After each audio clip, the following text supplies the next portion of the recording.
You don't want to slam brakes. A lot of beginners get overwhelmed. It's called information overload.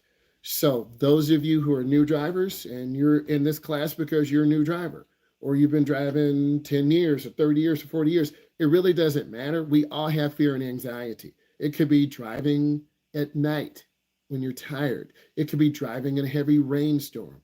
It could be driving in the wintertime on black ice.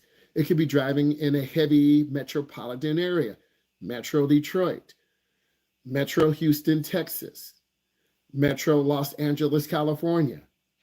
It could be in London. There are overwhelming places around the world. And some of you are scared to even drive in your neighborhood or in your school parking lot. So you go ahead. So you want to have gradual exposure. I can't force you to go out.